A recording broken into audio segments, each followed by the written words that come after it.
السلام عليكم ورحمة الله وبركاته. الحمد لله رب العالمين ولا عدوان إلا على الظالمين. أما بعد، عن أبي هريرة رضي الله تعالى عنه قال: سمعت رسول الله صلى الله عليه وسلم يقول: لقد عجب ربنا عز وجل من قوم يقادون إلى الجنة في السلاسل. সুপ্রিয় সাথী বন্ধুগণ, আমরা প্রথমে আল্লাহর প্রশংসা করছি যিনি আমাদেরকে অত্যন্ত গুরুত্বপূর্ণ একটি ক্লাসে উপস্থিত হওয়ার এবং কিছু শোনার বলার সুযোগ করে দিলেন। এই জন্য আল্লাহর প্রশংসা করছি, আলহামদুলিল্লাহ। আমরা বিগত দিনগুলোতে আমরা অত্যন্ত গুরুত্বপূর্ণ একটি কিতাব যেটিকে উসুলুল ঈমান বলা হয়, এই কিতাব থেকে আমরা ধারাবাহিকভাবে ক্লাস করেছি। আজকে আমাদের ক্লাস হলো 23তম ক্লাস। তাহলে এর আগে 22টি ক্লাস গেছে এবং আরো বেশ অনেকগুলো ক্লাস হবে ইনশাআল্লাহ। এই বইটি আমরা ব্যাখ্যামূলক আলোচনা করছি, যে বইটি সম্পর্কে হয়তোবা আমরা অনেকে জানি না, যেহেতু আমরা বেশ কিছু ভাইকে আজকে দেখছি যারা এর পূর্বে হয়তোবা আসেননি বা ক্লাসে উপস্থিত হননি। এই বইটি হলো আকীদার একটি বই। বইটি হলো আকীদার একটি বই। এখানে আল্লাহ সুবহানাহু ওয়া তাআলার গুণাবলী বর্ণিত হয়েছে। ঈমানের যে দিকগুলি রয়েছে, ঈমানি দিকগুলি আমাদের জানা সবার জন্য আবশ্যক। কেননা কাল কিয়ামতে যারা আল্লাহর কাছে নাজাত পাবে, তারা ঈমান বিশুদ্ধতার ফলেই তারা নাজাত পাবে। ঈমান যদি নষ্ট হয় তাহলে সে আল্লাহর কাছে ক্ষতিগ্রস্ত হবে। অনেক সময় ঈমান নষ্ট হয়ে যাওয়ার ফলে শিরকে মানুষ লিপ্ত হয়, পাপাচারে লিপ্ত হয়। বিশেষ করে বড় ধরনের অন্যায় শিরক বিদআতে যদি লিপ্ত হয়, তাহলে তার ঈমান নষ্ট হয়ে মারা গেলে যদিও তার আমল অনেক রয়েছে, এই আমলগুলি আল্লাহর দরবারে কোনোই কাজে আসবে না। এই জন্য সবকিছুর পূর্বে আমাদের ঈমানকে বিশুদ্ধ করতে হবে, আকীদাকে বিশুদ্ধ করতে হবে। যেহেতু আমরা বলেছি এটি আকীদার বই, ঈমানের বিভিন্ন দিক নিয়ে আলোচনা হয়েছে। সম্মানিত শেখ মুহাম্মদ বিন আব্দুল ওয়াহাব রহমতুল্লাহ আলাইহি তিনি অতি চমৎকারভাবে উপস্থাপন করেছেন, বেশ কিছু হাদিস একত্রিত করেছেন, 142টি হাদিস আনুমানিক। যে হাদিসগুলোতে আল্লাহর বেশ কিছু গুণাবলী বর্ণিত হয়েছে, যে গুণগুলি সরাসরি আমরা হাদিসের অনুবাদ পড়ে বুঝতে পারবো না। অনেকে এখন বলেন যে ফেসবুকে এমনটি রয়েছে, টুইটারে এমনটি পেয়েছে ইত্যাদি, মানে ফেসবুক হুজুর, মানে ফেসবুককে তিনি আলেম মনে করেন। এটি ঠিক হবে না। অনেক সময় উল্টা বুঝিয়ে ফেলে, অনেক সময় বিষয়টি তিনি বোঝেননি, উল্টো করে বুঝাচ্ছে। কেননা এমন অনেক জিনিস রয়েছে যেগুলো সরাসরি হাদিস পড়ার সাথে সাথে আপনি ওই বিষয়টি বুঝবেন না। এমনকি একটি আয়াত পড়েছেন, আয়াতের বিষয়বস্তু আপনি বুঝবেন না যতক্ষণ না ওই বিষয়ে আপনি জ্ঞান অর্জন না করেছেন অথবা বিজ্ঞ আলেমকে জিজ্ঞাসাবাদ না করেছেন। এই জন্য আল্লাহ সুবহানাহু ওয়া তাআলা তিনি উল্লেখ করেছেন, ফাসআলু আহলা যিকর ইন কুনতুম লা তা'লামুন। তোমরা না জানলে আলেমদেরকে জিজ্ঞেস করো, বিজ্ঞদেরকে জিজ্ঞেস করো, তোমরা জেনে নাও। আজকে যে বিষয়ে আমরা কথা বলবো, যে হাদিসটি আমরা পড়েছি, এখানে আল্লাহর একটি গুরুত্বপূর্ণ গুণ উল্লেখ হয়েছে, সেটি হচ্ছে বিস্মিত হওয়া বা খুশি হওয়া, অধিক খুশি হওয়া। এটি আল্লাহ সুবহানাহু ওয়া তাআলার একটি গুণ, এটি আল্লাহ সুবহানাহু ওয়া তাআলার এটি গুণ। এই জন্য অনেক সময় আমরা জানি না যে আল্লাহ কি খুশি হন। আল্লাহ খুশি হন না হন না? আল্লাহ রাগান্বিত হন না হন না? তাহলে আল্লাহ তাআলা খুশি হন, কিভাবে খুশি হন? তাহলে কিভাবে খুশি হন এই বিষয়গুলি নিয়ে আমাদের একটু আলোচনা করা দরকার। এবং এই মর্মে শরীয়তের দলিল কি, কোরআন সুন্নাহর দলিল কি, এই বিষয়গুলি আমাদের একটু আলোচনা করা দরকার। যদি শুধুমাত্র হাদিসটি পড়ে ফেলি, যেমনটি এখানে হাদিস বর্ণিত হয়েছে, যে হাদিসটি আবু হুরায়রা রাদিয়াল্লাহু তাআলা থেকে বর্ণিত, তিনি উল্লেখ করেছেন, নবী সাল্লাল্লাহু আলাইহি ওয়াসাল্লাম ইরশাদ করেছেন, লাকাদ আজিবা রাব্বুনা আযজা ওয়া জাল মিন কওমিন ইউকাদুনা ইলাল জান্নাতি ফিস সালাসিল। তিনি বলেছেন যে আমাদের প্রতিপালক তথা আল্লাহ সুবহানাহু ওয়া তাআলা সেই সম্প্রদায়ের প্রতি তিনি খুব বিস্মিত হন, খুশি হন, আশ্চর্য হন। তাদের দেখে তিনি আশ্চর্য হন যাদেরকে শিকলে বেঁধে জান্নাতে প্রবেশ করানো হবে, যাদেরকে শিকলে বেঁধে জান্নাতে প্রবেশ করানো হবে, তাদের বিষয়টি আল্লাহর কাছে আশ্চর্যজনক হবে। এই আল্লাহর এই বিস্মিত হওয়া বা একটু স্বাভাবিকের তুলনাতে বিষয়টি আশ্চর্যবোধ করা, এটি আল্লাহ সুবহানাহু ওয়া তাআলার একটি গুণ, এটি আল্লাহ সুবহানাহু ওয়া তাআলার গুণ।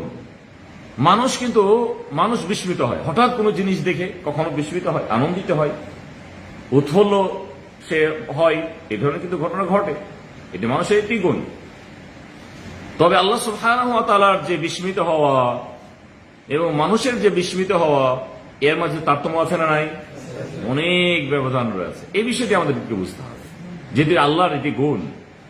প্রথম কথা হলো যে যেহেতু আল্লাহর গুণ হিসেবে এটিকে সাব্যস্ত করতে হবে, মেনে নিতে হবে। কেন? এটি কোরআন সুন্নাতে এসেছে। আমরা কোরআন সুন্নাহ দলিল একটু পরে আলোচনা করবো ইনশাআল্লাহ। এটি তো দলিল পেয়ে গেছে, হাদিস আমরা পড়েছি, যে হাদিসটি সহিহ বুখারীতে বর্ণিত হয়েছে এবং আবু দাউদে বর্ণিত হয়েছে, মুসনাদে আহমদে বর্ণিত হয়েছে। নবী সাল্লাল্লাহু আলাইহি ওয়াসাল্লাম বলেছেন যে আল্লাহ সুবহানাহু ওয়া তাআলা ওই সম্প্রদায়ের প্রতি তিনি বিস্মিত হন, আশ্চর্যবোধ করেন যাদেরকে শিকলে বেঁধে জান্নাতে প্রবেশ করানো হবে। জান্নাতে প্রবেশ করবেন শিকলে বেঁধে, শিকলে বাঁধা থাকবে। এই বিষয়টি নিয়ে উলামাগণদের কিছু ভাষ্য রয়েছে, কোরআন সুন্নাহ দলিল রয়েছে, সেগুলো আমরা আলোচনা করব। যেহেতু এখানে আমরা পেয়েছি প্রথমে আল্লাহ সুবহানাহু ওয়া তাআলার বাণী, আজিবা রব্বুনা আযজা ওয়া জাল, আল্লাহ সুবহানাহু ওয়া তাআলা আমাদের প্রভু তিনি আশ্চর্যবোধ করবেন। এখানে আল্লাহ সুবহানাহু ওয়া তাআলার এটি গুণ, এখানে আশ্চর্যবোধ করা, বিস্মিত হওয়া, তিনি তাহলে একটু বিস্মিত হন।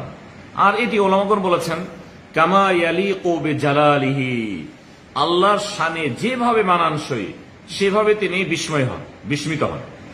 আল্লাহর শানে যেভাবে মানানসই। এতো পূর্বে আমাদের কথা হয়েছে আল্লাহর যতগুলো গুণ রয়েছে, আল্লাহর গুণগুলো আল্লাহর মতো, আল্লাহর গুণগুলো আল্লাহর মতো।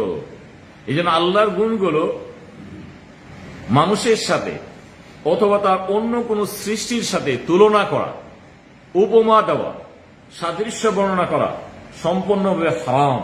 সম্পূর্ণভাবে হারাম।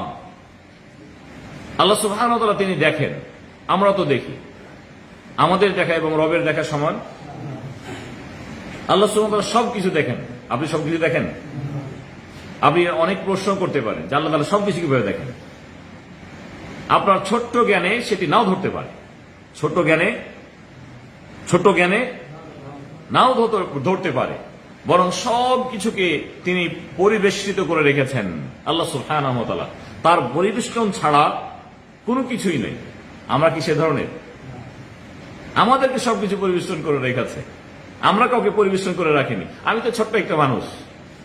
এই জন্য রবের সাথে অন্য সৃষ্টি কখনো তুলনা হবে না। আল্লাহ সুবহানাহু ওয়া তাআলা সবকিছু তিনি দেখেন, সবকিছু তিনি শুনেন, সবকিছু একই সাথে তিনি কাউকে দিতেও পারেন, কাউকে বাধাও দিতে পারেন, কাউকে শাস্তি দিতে পারেন, কাউকে নিয়ামতও দিতে পারেন। এটি আল্লাহর গুণ, এটি আল্লাহর গুণ। এই জন্য বিস্মিত হওয়া এটি আল্লাহর একটি গুণ। এই জন্য উলামাগণ বলেছেন, আর এই মর্মে তো আমরা আয়াত কিন্তু জানি, লাইসা কামিসলিহি শাই, তার অনুরূপ, তার মতো কোনো কিছুই নেই, তার মতো কোনো কিছুই নেই। এমনকি তার গুণের মতো অন্য কোনো গুণ হতে পারে না। এই জন্য উলামাগণ বলেছেন কামা ইয়ালিকু বিজালালিহি, তার শানে যেভাবে মানানসই সেভাবে তিনি বিস্মিত হন, সেভাবে তিনি আনন্দিত হন, একটু আশ্চর্যবোধ করেন। এবং বলতে বলতে বলেছেন যে এটি কখনো মানুষের সাথে সাদৃশ্য দেওয়া যাবে না, কোনো অবস্থাতে না। যা আমরা একটু বিস্মিত হই হঠাৎ করে কোনো জিনিস দেখার সাথে সাথে বিস্মিত হই, আল্লাহ তাআলা ঠিক তাহলে কোন একটা নতুন করে জিনিস দেখলেন তো তার কাছে তিনি বিস্মিত হলেন। আসলে কি এটি এমনটি? আমরা বিস্মিত হই কেন? আশ্চর্যবোধ করি কেন? আমরা আশ্চর্যবোধ করি এজন্য যে আমরা ওই বিষয়টিকে আসলে কখনো অনুধাবন করিনি। হঠাৎ করে আমার সামনে এসেছে এমন জিনিস যেটি আমার কাছে আশ্চর্য লেগেছে, যেটি আমার কাছে আমি বিস্মিত হয়েছে। বিস্মিত হয়েছি। কিন্তু আসলে কি আল্লাহর সামনে বিষয়গুলো এমনটি যে যে বিষয়টি জান্নাতে প্রবেশ করবে শিকল বাঁধা অবস্থাতে, এটি আল্লাহর কাছে নতুন, আল্লাহ জানতেন না? এমনটি কি? নাউযুবিল্লাহি মিন যালিক। কেউ যদি এ ধরনের মন্তব্য পেশ করে, আকীদা পেশ করে, তাহলে সে কাফের। সে যে আল্লাহ তাআলা জানতেন না, বরং আল্লাহ সুবহানাহু ওয়া তাআলা সবকিছু জানেন। আল্লাহ সুবহানাহু ওয়া তাআলা সবকিছু জানেন। কিয়ামত পর্যন্ত দুনিয়াতে কি হবে, কি ঘটবে, সব তিনি জানেন। আমি আগামীকালকে কি করব আমি নিজে জানি না, আল্লাহ সুবহানাহু ওয়া তাআলা তিনি সেটি জানেন। এখনো যারা আসেনি তারা কি করবেন, তাদের কি অবস্থা হবে, কে কত বছর বয়স পাবে, কে কি খাবে, সবকিছু নির্ধারিত।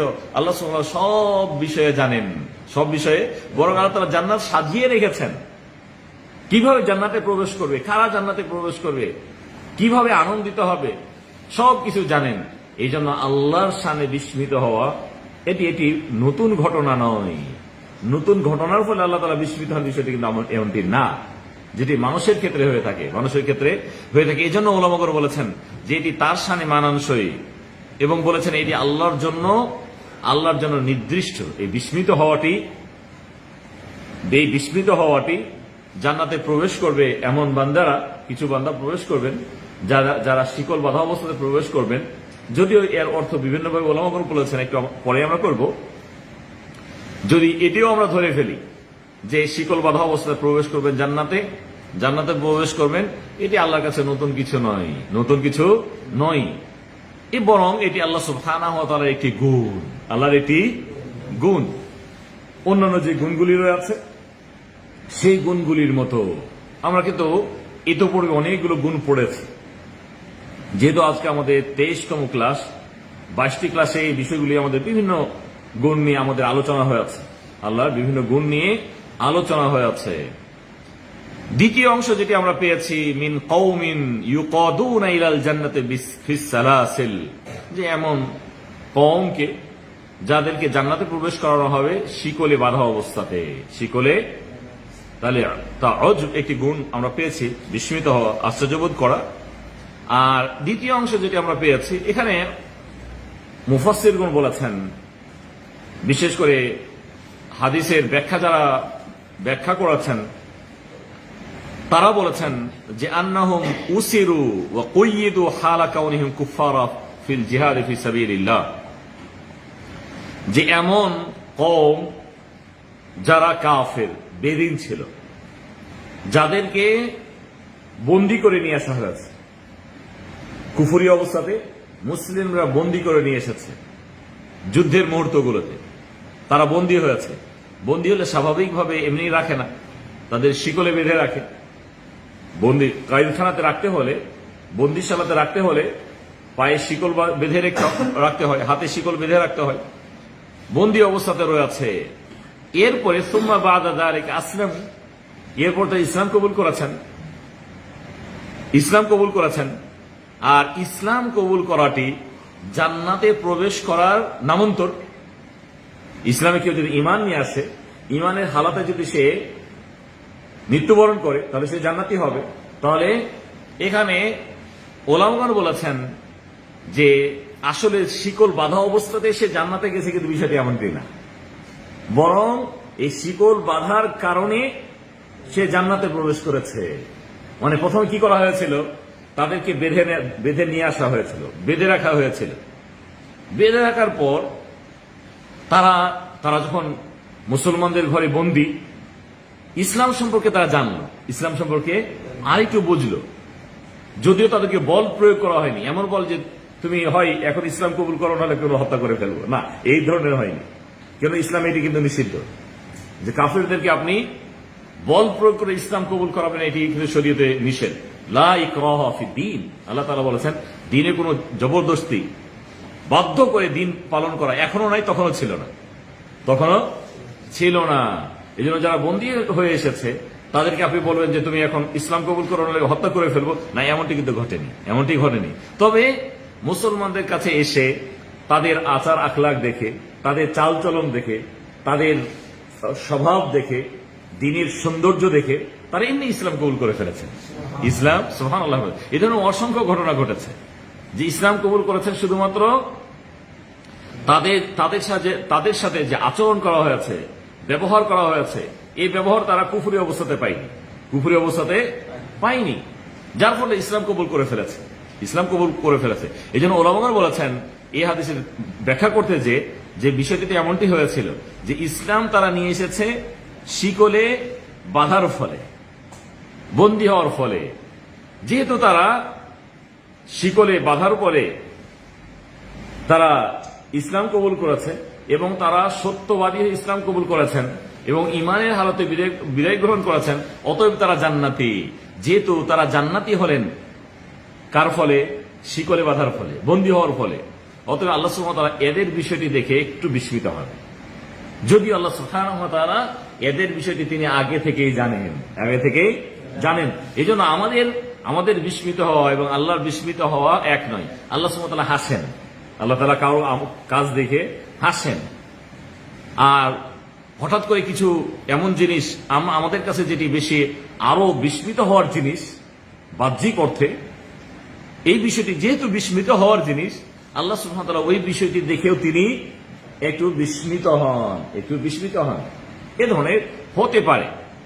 তাহলে এখানে আমরা বুঝতে পেরেছি যে এটি কেউ অর্থ করেছেন, কেউ তো সরাসরি অর্থ করেছেন যে তাদেরকে ধরে নিয়ে আসা হবে, ওই অবস্থাতে তারা ঈমান কবুল করবে, ঈমান কবুল করে মৃত্যুবরণ করবে, অথবা যুদ্ধে তাদেরকে অংশগ্রহণ করতে হবে, যুদ্ধে অংশগ্রহণ করতে হয়েছে, ওই অবস্থাতে তারা মারা গেছেন। তাহলে বাহ্যিক অর্থ শিকলে বাধাই ছিল, ঈমান আনার পরে ওই অবস্থাতে মারা গেছেন। আর কেউ বলেছে যে না, বিষয়টি এমনটি না, বরং তাদেরকে বন্দী করা হয়েছিল। কেন অমুসলিমদেরকে বন্দী করার অনেক দিক রয়েছে। প্রথম দিক হলো তারা জিজিয়া দিতে অস্বীকার করবে। মুসলমানদের স্টেটে রয়েছে, মুসলমানদের দেশে রয়েছে। এখনো যদি ইসলামের বিধান থাকতো, আমাদের দেশের বিধর্মীরা, হিন্দুরা, খ্রিস্টানরা, বৌদ্ধরা, তারা মুসলিম সরকারকে কর দিয়ে, ট্যাক্স দিয়ে বসবাস করত। কর দিতে হবে, তাদের মাসিক চুক্তি হবে, এত টাকা তোমাকে দিতে হবে। যদি না দেয় তাহলে বন্দিশালাতে যাবে। এটি একটি দিক। বন্দী হতে আরো দিক রয়েছে। যুদ্ধ হয়েছে, যুদ্ধে তারা পরাজিত হয়েছে, মুসলমানরা তাদেরকে ধরে নিয়ে এসেছে, ধরে তাদেরকে বন্দী হয়েছে। এটি হতে পারে, বিভিন্ন ভাবে তারা বন্দিশালাতে আসতে পারে। তাহলে আমরা হাদিসের অর্থ মোটামুটি ভাবে বুঝে গেছি যে দুইটি অর্থ হতে পারে। সরাসরি অর্থ হতে পারে, আর আরেকটি অর্থ হতে পারে যে এই বন্দী হয়ে তাদেরকে বেড়ি পড়ানো বা তাদেরকে বেঁধে নিয়ে আসা, এটি তাদের ইসলাম কবুলের এবং জান্নাত যাওয়ার একটি মাধ্যম হয়েছিল। বিধায় আল্লাহ সুবহানাহু ওয়া তাআলা এদের বিষয়টি একটু আশ্চর্যবোধ করেন। এই হলো হাদিস। এখানে যেহেতু হাদিসে স্পষ্ট হয়েছে যে আল্লাহ সুবহানাহু ওয়া তাআলা কিছুটা বিস্মিত হন এবং তার অর্থ বিভিন্ন হতে পারে, যেটি আমরা উল্লেখ করেছি, এ মর্মে কোরআন সুন্নাহর যথেষ্ট দলিল এসেছে। একটি আয়াত পেশ করা হয় সূরা সফফাতের, বাল আজিবতা ওয়া ইয়াসখারুন। এর অর্থ হলো আপনি তো বিস্ময় বোধ করেন আর তারা বিদ্রুপ করে, তারা ঠাট্টা করে। এখানে আজিবতা মানে তুমি, সর্বনাম ব্যবহার হয়েছে তুমি টার্গেট করে। এখানে বলেছেন আল্লাহর নবীকে, এখানে আল্লাহ সুবহানাহু ওয়া তাআলা উদ্দেশ্য করে বলেছেন যে হে নবী, আপনি বিস্ময় বোধ করেন, আপনি একটু আশ্চর্যিত হন। আর ওরা তো আপনাকে নিয়ে তাচ্ছিল্য বোধ করে, হাসি মজাক করে।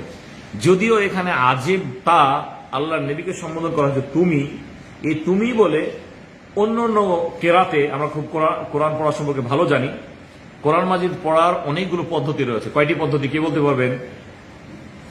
কয়টি পদ্ধতি রয়েছে কোরআন পড়ার? কেউ জানেন না?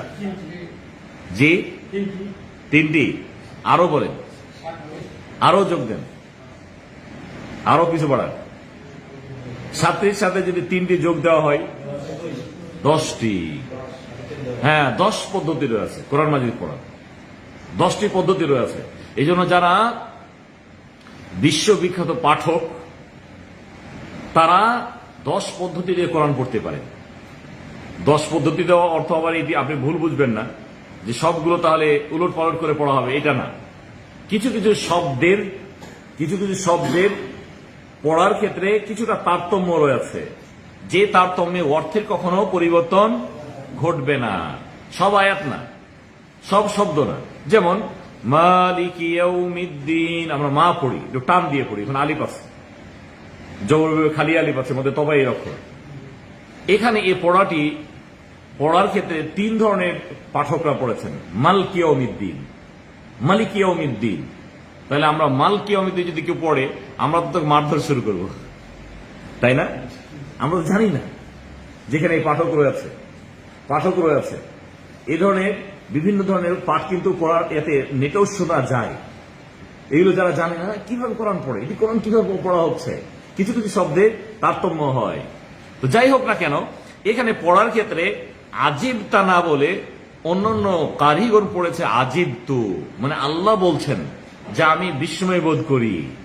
আমি কে? আল্লাহ তাআলা তার নিজেদেরকে সম্বোধন করে তিনি বলছেন যে আমি বিস্ময় বোধ করে পড়ি। এই জন্য এই পাঠ সম্পর্কে এই আজিব তার আজিব তো নিয়ে ওলামাগণ বলেছেন আজিব তো মানে আমি, আর আজিব তা মানে তুমি। আমি আর তুমি, যদি তুমি বলা হয় তাহলে কখনো নবীকে সম্বোধন করা হয়, আর আজিব তু যদি বলি তাহলে নিজেকে সম্বোধন করা হয়। আল্লাহ সুবহানাহু ওয়া তাআলা নিজে বলেছেন যে আমি আশ্চর্য বোধ করি। এই পাঠ নিয়ে ওলামাগণ বলেছেন, যারা বিশেষ করে কুররা পাঠক, তারা বলেছেন যে উভয়ভাবে পড়া যায়, আল্লাহর দিকে সম্বোধন করা হয়েছে এটি। যাই হোক না কেন, তাহলে এখানে এটি দলিল হিসেবে পেশ করেছেন যে আল্লাহ সুবহানাহু ওয়া তাআলা যে বিস্ময় বোধ করেন, তিনি যে আশ্চর্য বোধ করেন, এখানে পাওয়া গেছে। আর হাদিস তো অনেক রয়েছে, একটি হাদিস তো আমরা পড়েছি, বুখারীর হাদিস। আমরা আরেকটি হাদিস পড়তে পারি, যে হাদিসটি মুসনাদে আহমদে এসেছে। হাদিস বর্ণনা করেছেন উকবা বিন আমির রাদিয়াল্লাহু তাআলা আনহু, তিনি বর্ণনা করেছেন যে নবী সাল্লাল্লাহু আলাইহি ওয়াসাল্লাম ইরশাদ করেছেন, ইন্নাল্লাহ আযজা ওয়া জাল লা ইয়া'জাবু মিনাশ শাববি লাইসাত লাহু সাবওয়াতুন। আল্লাহ নবী তিনি বর্ণনা করেছেন যে আল্লাহ সুবহানাহু ওয়া তাআলা তিনি একটু বিস্ময় বোধ করেন, আনন্দ বোধ করেন, মানে আশ্চর্য বোধ করেন ওই যুবককে দেখে যার যৌবনে কোন ধরনের কুপ্রবৃত্তি বা ভ্রষ্টতা হয়নি। কুপ্রবৃত্তির মনে যে খারাপ চাওয়াগুলো, এদিকে সে ঝুঁকেনি। কেননা এই সময়টা নিজেকে কন্ট্রোল করার মানুষের সংখ্যা কিন্তু খুব কম। অনুরূপভাবে এই সময়ে মানুষ ভ্রষ্ট হয়ে যায়, পথহারা, নষ্টামিতে লেগে যায়, হারামিপনাতে লেগে যায়, অনেক ধরনের অন্যায়ে সে লিপ্ত হয়, বড় বড় গুনাতে সে লিপ্ত হয়ে যায়, লুকায়িত গুনাতে সে লিপ্ত হয়, মানুষ জানে সে গুনাহ করে। আল্লাহ সুবহানাহু ওয়া তাআলা কাদের বিষয়ে কিছু বিষয় বোধ করেন যে তার সবই রয়েছে, কিন্তু নিজেকে অনেকভাবে কন্ট্রোল করেছেন, তাদের বিষয়টি দেখে আল্লাহ সুবহানাহু ওয়া তাআলা একটু বিস্ময় বোধ করেন। তাহলে এখানে ওই শব্দটা এসেছে। নবী সাল্লাল্লাহু আলাইহি ওয়াসাল্লাম বলেছেন লা ইয়া'জাবু, আল্লাহ সুবহানাহু ওয়া তাআলা অবশ্যই তিনি বিস্মিত হন, একটু আশ্চর্য বোধ করেন। তাহলে এই যে আল্লাহর গুণ এখানে এই হাদিসে আছে, আমরা ইতিপূর্বে হাদিস পড়েছি। এছাড়াও আবু হুরায়রা রাদিয়াল্লাহু তাআলা থেকে আরেকটি হাদিস আছে, যে হাদিসটি সহিহ বুখারীতে বর্ণিত হয়েছে। নবী সাল্লাল্লাহু আলাইহি ওয়াসাল্লাম বলেছেন লাকাদ আজিবাল্লাহু আযজা ওয়া জাল আও দাহিকা মিন ফুলানিন ওয়া ফুলানাতিন ফাআনজালাল্লাহু আযজা ওয়া জাল ওয়া ইউথিরুনা আলা আনফুসিহিম ওয়ালাউ কানা বিহিম খাসাসাহ। নবী সাল্লাল্লাহু আলাইহি ওয়াসাল্লাম ইরশাদ করেছেন যে আল্লাহ সুবহানাহু ওয়া তাআলা তিনি আশ্চর্য বোধ করেন, বিস্মিত হন, অথবা তার কার্যকলাপ দেখে তিনি হাসেন। হাসিটি আল্লাহর একটি গুণ। আমাদের আলোচনাগুলো আসবে যেহেতু আমরা আল্লাহর গুণ নিয়ে আমাদের বেশি কথা হবে, পরস্পরে অনেক আমাদের ধারাবাহিকতায় অনেকগুলো গুণ পেয়ে যাব। এখানে যদি অন্য হাদিসে আমরা এখানে আলোচনা করেছি, এই গুণটিও আমাদের আলোচনা হয়েছে ইতিপূর্বে। আল্লাহর হাসি নিয়ে আমাদের একটি পর্বই ছিল। যাই হোক না কেন, এ হাদিসে স্পষ্ট হয়ে আছে যারা অন্যদেরকে নিজের উপর প্রাধান্য দেন, এমন অসহায়ত্বের সবকিছু তার মাঝে রয়েছে। তার পেটে ক্ষুধা, কিন্তু তার আরেক ভাই তিনি ক্ষুধার্ত, তিনি ক্ষুধা অবস্থাতে আরেক ভাইকে প্রাধান্য দিচ্ছেন। কি বলে? যে আল্লাহ তো আমাকে একটা অবস্থাতে রেখেছেন, আমার ভাই যিনি আমার কাছে ভিক্ষা চেয়েছেন অথবা হাত পেতেছেন, আমার চেয়ে হতে পারে তিনি অধিক কষ্টে রয়েছেন, আসলে সে কষ্টে রয়েছে, কিন্তু অন্য ভাইকে সে প্রাধান্য দিল। আল্লাহ সুবহানাহু ওয়া তাআলা এদের বিষয় নিয়ে এই প্রকার ব্যক্তির মানে দিক নিয়ে আল্লাহ সুবহানাহু ওয়া তাআলা একটু বিস্মিত হন অথবা আনন্দিত হন। আর এই মর্মে একটি আয়াত আল্লাহ তাআলা নাযিল করেছেন, ওয়া ইউসিরুনা আলা আনফুসিহিম ওয়ালাউ কানা বিহিম খাসাসাহ। মুমিনের গুণ বর্ণনা করতে যদি বলেছেন যে তারা অন্যদেরকে প্রাধান্য দেবে যদিও তারা অভাবগ্রস্ত, কিন্তু অন্যদেরকে প্রাধান্য দেবে, যেহেতু তারা কষ্টে আছে, না তাদেরকে দিতে হবে। সে কষ্টে আছে, তার কষ্টকে ভুলে অন্য একজন দিনী ভাইকে, দিনী বোনকে সহযোগিতার হাত বাড়িয়েছে, তার উপরে প্রাধান্য দিয়ে আল্লাহ সুবহানাহু ওয়া তাআলা এদের বিষয়ে কিছুটা বিস্মিত হন। তাহলে আমরা এখানে পেয়ে গেছি, আমরা কিন্তু আলোচনাতে মোটামুটি আলোচনা করে ফেলেছি, কিন্তু আলোচনাতে একটি গুরুত্বপূর্ণ বিষয় এসেছে যে আল্লাহর বিস্মিত হওয়াটি এটি তার শানেই শুধু মানানসই, তার মতো করে। এটি বান্দার বিস্মিত হওয়ার সাথে কোনো ধরনের সম্পৃক্ততা নাই। আমরা যেভাবে বিস্মিত হই সেভাবে কখনো বিস্মিত তিনি হন না, এটি প্রথম মেনে নিতে হবে। এই জন্য ওলামাগণ বলেছেন যে আল্লাহর বিস্মিত হওয়া, আশ্চর্যবোধ করা, এটি দুই ধরনের হতে পারে। কেননা আমরা ইতিপূর্বে আলোচনা করেছি যে আমাদের বিস্মিত হওয়ার কারণ যেগুলো থাকে সেগুলো হলো, প্রথম কারণ হলো জাহাল, অজ্ঞতা। ওই বিষয়টি আমি ওই বিষয় সম্পর্কে জানিই না, অজ্ঞ ওই বিষয়টি আমার কাছে হঠাৎ করে এসেছে, যেহেতু ওই বিষয়টি আমার জানা নাই, আমি কখনো কল্পনা করতে পারিনি, হঠাৎ করে যখন দেখেছি আশ্চর্যজনক বিষয়, তখন আমার আশ্চর্যবোধ একটু বেড়ে গেছে, আমি বিস্মিত হয়েছি। এটি একটি দিক, এটি বান্দার সাথে তুলনাযোগ্য, এটি বান্দার বিস্মিত হওয়া। কিন্তু আল্লাহর ক্ষেত্রে কিন্তু এমনটি নয়। দ্বিতীয় প্রকার যেটি, যে বাহ্যিক অবস্থাটি যখন তার কাছে পেশ হয়, এই পেশ হওয়া দেখে আল্লাহ সুবহানাহু ওয়া তাআলা বিস্মিত হন, তার অজ্ঞতাবশত নয়। আমরা কি করি? আমরা বিস্মিত হই আমাদের অজ্ঞতাবশত। আমরা অজ্ঞতার ফলে যখন কোনো জ্ঞান অর্জন করি, কোনো বিষয় হঠাৎ করে আশ্চর্যজনক দেখি, তখন আমরা একটু বিস্মিত হই। কিন্তু রবের ক্ষেত্রে কিন্তু এটি হয় না, বরং রবের ক্ষেত্রে হয়েছে ওই ঘটনাটি আল্লাহ সুবহানাহু ওয়া তাআলা তিনি ভালো জানেন, কিন্তু এখন যখন ঘটছে, এখন তিনি বিস্মিত হয়েছেন, এখন তিনি ওই ঘটনাটি দেখে বিস্মিত হয়েছেন, যদিও এই বিষয়টি তার কাছে অজানা নয়, তিনি ওই বিষয়টি খুব ভালো করে জানেন, বরং আল্লাহ সুবহানাহু ওয়া তাআলা তিনি সবকিছু জানেন, কেননা তিনি সকল গুণে পরিপূর্ণ। এজন্য বিশেষ করে শেখুল ইসলাম ইবনে তাইমিয়া রাহমাতুল্লাহি আলাইহি তিনিও এই সম্পর্কে কথা বলেছেন যে আল্লাহ সুবহানাহু ওয়া তাআলা তিনি সকল বিষয়ে তিনি জ্ঞান রাখেন। এই জন্য কোন মানুষের জন্য উচিত হবে না, ফালা ইয়াজুজু আলাইহি আল্লাহ ইয়ালামা সাবাবুন মা তাআজ্জাবা মিনহু, কোন বিষয়ে যে বিষয়গুলি উল্লেখ হয়েছে অথবা এটি তার গুণ, তিনি যখন যেভাবে চান সেভাবে তিনি বিস্মৃত হতে পারেন, এটি আমাদেরকে মেনে নিতে হবে। এই ক্ষেত্রে আমরা কখনো বলতে পারবো না যে যেই ঘটনাটি ঘটেছে এটি আল্লাহ জানতেন না, নতুন করে তার কাছে এসেছে বিধায় তিনি বিস্মিত হয়েছেন, এই ধরনের বলাটি কখনো জায়েজ হবে না। বরং এই ধরনের কেউ যদি মনে করে থাকে তাহলে সেটি কুফরি হবে, সেটি তার ঈমান নষ্ট হতে পারে। আল্লাহর একটি গুণকে অস্বীকার করার ফলে সে ঈমানদার থাকবে না। কেন? সে হাদিসকে অস্বীকার করেছে, কোরআনকে অস্বীকার করেছে। এই জন্য আল্লাহর বিস্মিত হওয়া, এই বিষয়গুলি আমাদেরকে জানতে হবে, এটি আল্লাহর কি গুণ, আল্লাহ তাআলা কিভাবে বিস্মিত হন আমরা স্পষ্ট হয়েছি। এবং বিস্মিত হওয়ার তিনি আরো দিক উল্লেখ করেছেন যে এটি আরো কারণ হতে পারে যে বিষয়টি যেহেতু অনেক বড় একটি বিষয়, আল্লাহ তাআলা সেটিকে বিস্মিত হওয়ার ফলে তিনি বিষয়টিকে আরো বড় করে বুঝাতে চেয়েছেন, যেন আমরা এই বিষয়টিকে আরো গুরুত্ব দিই এবং ভালোভাবে বুঝি যে এটি তো মান রয়েছে। আল্লাহ সুবহানাহু ওয়া তাআলা যে বিষয়ে তিনি আশ্চর্যবোধ করেন, এটি ছোট বিষয় না, এটি ছোট বিষয় না, বরং এটি গুরুত্বপূর্ণ একটি বিষয়। আল্লাহ সুবহানাহু ওয়া তাআলা এই বিষয়ে আশ্চর্য বোধ করেন যে এক ভাই অপর ভাইকে প্রাধান্য দেন তার কঠিন অবস্থাতে, তাহলে এর মর্যাদা কিন্তু আল্লাহর কাছে অনেক বেশি।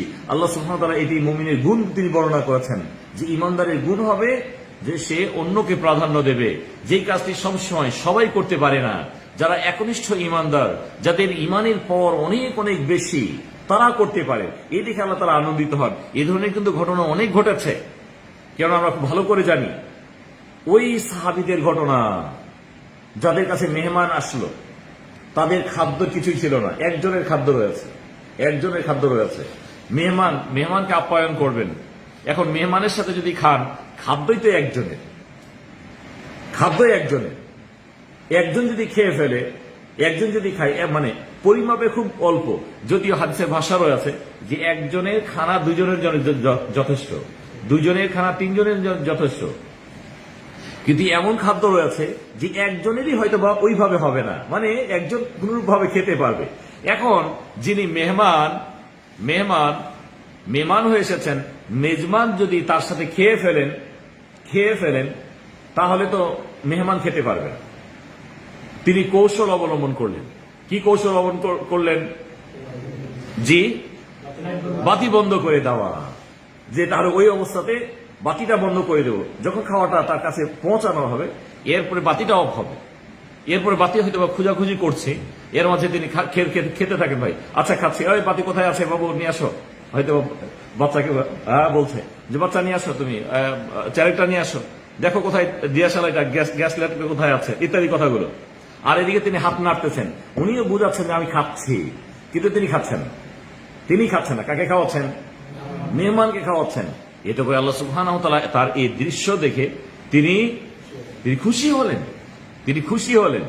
তার এই দৃশ্যটি আসলে এটি খুশির একটি দৃশ্য। তো এই দেখে, কেননা এই বিষয়টি অনেক অনেক বড়, এই ক্ষেত্রে আল্লাহ সুবহানাহু ওয়া তাআলা তার এই কাণ্ড দেখে তিনি হেসে দেন, আল্লাহ তাআলা হাসেন, এটি তার একটি গুণ। এই হাসাটিও তিনি আশ্চর্যে হাসেন যে একজন মানুষ কিভাবে আরেকজন মানুষকে নিজের উপর প্রাধান্য দিয়ে, তার মুমিন ভাই দেখে তাকে প্রাধান্য দিয়ে এই কাজটি করতে পারে। যদিও এই বিষয়টি আল্লাহ সুবহানাহু ওয়া তাআলা তিনি খুব ভালোই জানতেন, তিনি খুব ভালো জানেন এই ধরনের ঘটনা ঘটবে, কার ক্ষেত্রে ঘটবে, কোন অবস্থাতে ঘটবে, সব তিনি জানেন। কিন্তু যখন জিনিসটা ঘটছে, ঘটার মুহূর্তে আল্লাহ সুবহানাহু ওয়া তাআলা তিনি একটু বিস্ময় বোধ করেন, একটু আশ্চর্য বোধ করেন, একটু হেসে দেন। এটি আল্লাহর একটি বড় গুণ। এজন্য এখান থেকে আমরা বেশ কিছু তাহলে গুরুত্বপূর্ণ দিক পেয়েছি। প্রথম দিক আমরা পেয়েছি যে আল্লাহ সুবহানাহু ওয়া তাআলার একটি গুণ হলো বিস্মিত হওয়া। দ্বিতীয় আমরা বলতে পারি যে আল্লাহর যত গুণ রয়েছে শুধু এটি নয়, কোন তার সৃষ্টির সাথে সাদৃশ্যপূর্ণ নয়। এবং এই হাদিসে আমরা আরো স্পষ্ট হতে পেরেছি যে বিস্মিত হওয়া বান্দার ক্ষেত্রে যে দিকগুলি পাওয়া যায়, রবের ক্ষেত্রে সেই দিকগুলি বর্ণনা করা বা সেই দিকগুলি রবের সামনে সাব্যস্ত করা, এটিও ঈমান হারার একটি কারণ। কেউ যদি বলে যে আমরা আশ্চর্যবোধ করি না জানার ফলে, আল্লাহ সুবহানাহু ওয়া তাআলা তিনিও আশ্চর্যবোধ করেন, তিনি যেহেতু জানতেন না, নতুন করে তার কাছে এসেছে বিধায় সে এর ফলে সে কুফরিতেও লিপ্ত হতে পারে। আজকে আমাদের এই হাদিসে আলোচনা, কেননা আমরা একটু করে পড়বো, আর আমাদের আজকে প্রথম ক্লাস যেহেতু, প্রিয় দিনী ভাইদেরকে আমরা বলবো যে আমাদের ক্লাসগুলো যেহেতু দাওয়াত সেন্টারের, আমরা প্রতি সপ্তাহে এই ক্লাসটি হয়ে থাকে। আপনাদের যাদের সময় সুযোগ রয়েছে, আপনারা সরাসরি ক্লাসে উপস্থিত হবেন, ঘোষণা দিতে হবে না। কোনো কারণবশত হতে পারে কখনো আমরা কোনো অন্য ব্যস্ততা থেকে থাকি, হয়তো বা ক্লাস নাও করতে পারি, কিন্তু স্বাভাবিকভাবে আমাদের ক্লাস হয়। এবং দাওয়াত সেন্টারের বিশেষ করে যুবল দাওয়াত সেন্টারের অনলাইন